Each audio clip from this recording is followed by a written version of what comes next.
ọ̀kọ̀ kú kí wọ́n lọ́kọ, àlẹ̀ kú kí wọ́n yàmú, bí wọ́n fèrè lọ́jà àràn, wọ́n là rẹ̀ gbé ẹ̀bẹ̀ níyàwó, ẹ̀bà wọn ni kí wọ́n wá ṣe.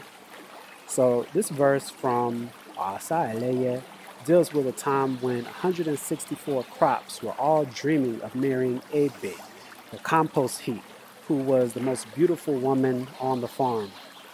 One day, Elah Okra proposed and eventually married Ebe, the compost heap. And he planted himself within her. And not long after that, he began to sprout, he began to grow seeds, and life seemed like it was great. Their marriage was great.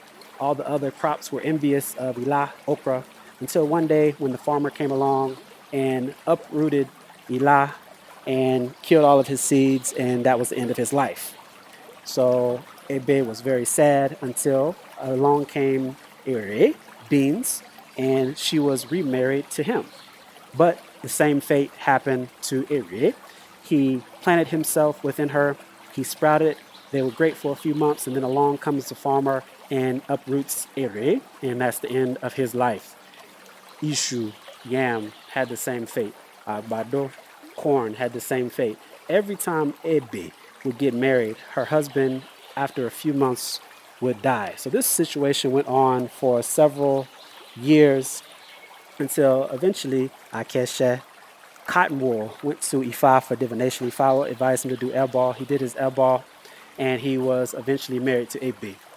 So all was well. Akeshe planted himself within inside Ebe, the compost heap. He sprouted. A few months went by, and then here comes one day the farmer to tend to his compost heap. When this day, Eshu advises the farmer that he should not uproot Akeshe, and the farmer decides to listen to the advice of Eshu. And it is like that that Akeshe was able to live happily ever after with his wife Ebe. So dealing with composting, one of the things that we often deal with is the ratio of carbon to nitrogen.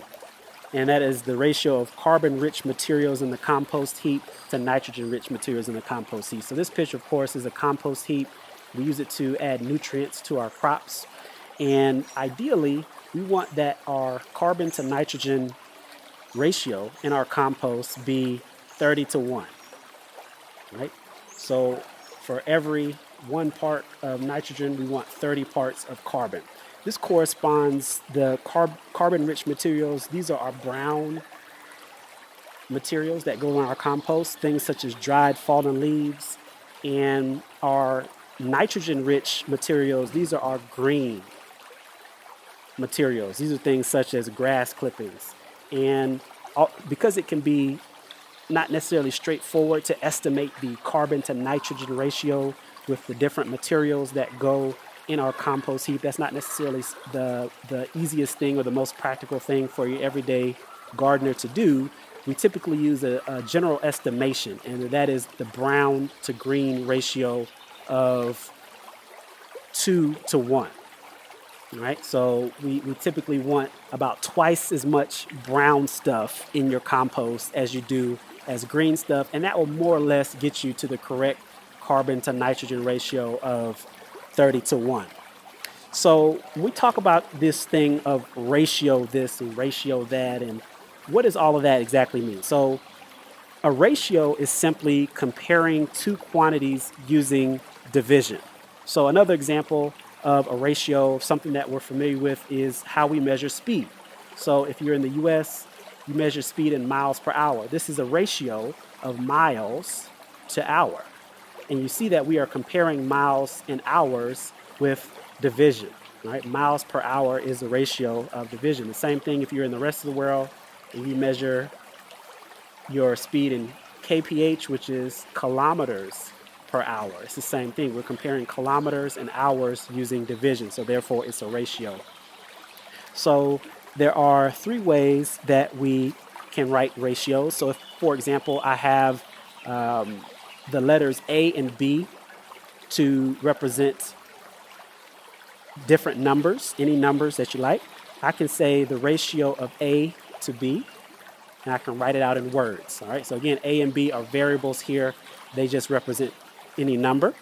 I could say the ratio of A to B like using colons. Like this is how we express the ratio of carbon to nitrogen or ratio of brown to green. We use colons, or we can express ratios a third way as a fraction. We can say the ratio of A to B as a fraction in this way. So these are the three ways that we can represent ratios. An example of ratio. So if we look at the famous boxer Muhammad Ali, we can look at his fight record. So if we look at Ali's fight record, we can use ratios to express his ratio of wins to losses. All right? So for Muhammad Ali, he had 56 wins. Several of those, I think 37 of those were knockouts, and he had 5 losses. So his ratio of wins to losses is 56 to 5, which we could also represent. We could just write it out in words. We could say 56 to 5, or we could write it as a fraction. We can say his ratio of wins to losses was 56 to 5. All right, so this is one example of a ratio. Another example of a ratio is the number of Tree language speakers in my class. So I can say that I have 8 Tree speaking students. So students who speak the Tree language. And I have a total of 10 students. So I have 8 Tree speaking students to 10 total students. Okay, so this is another ratio. So this is a ratio of 8 to 10. 8 tree speaking students to 10 total students. I can look at a couple of friends of mine who grow watermelons, and they classify a large watermelon as a watermelon that is greater than 20 pounds. All right, so my 2 friends, one's named Nshuti, and the other is named Nepo. And both of them, again, grow watermelons. So they kind of compete with each other. And there was one situation, there's one time where Nshuti, he grew 5 out of every 6 watermelons that were large watermelons.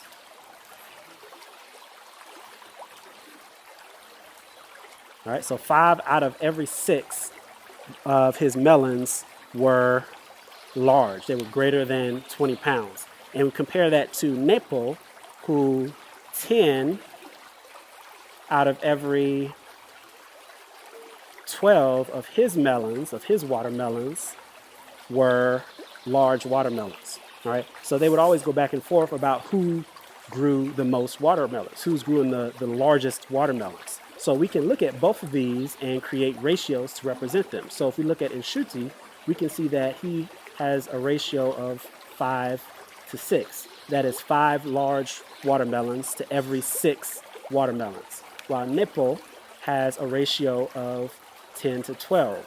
And that is 10 large watermelons to every 12 watermelons total. So as we compare these 2 ratios, we can say, okay, well, how does 5 to 6 as a ratio compare with 10 to 12 as a ratio? Well, remember that when we talk about these ratios, they're also fractions. So we can look at comparing these ratios in the same way that we can look at comparing fractions. So a ratio of 5 to 6 is 5/6. A ratio of 10 to 12 is 10/12. And if we look at these, we see that 10/12 can be simplified. And if we were to simplify this as a fraction, we get that 10/12 is actually equal to 5/6. So actually, we find that they have the same ratio of large watermelons on their farm. Right? So they're having this argument, which one is larger? And at the end of the day, they actually both have the same ratio of large watermelons. Okay, so these are ratios.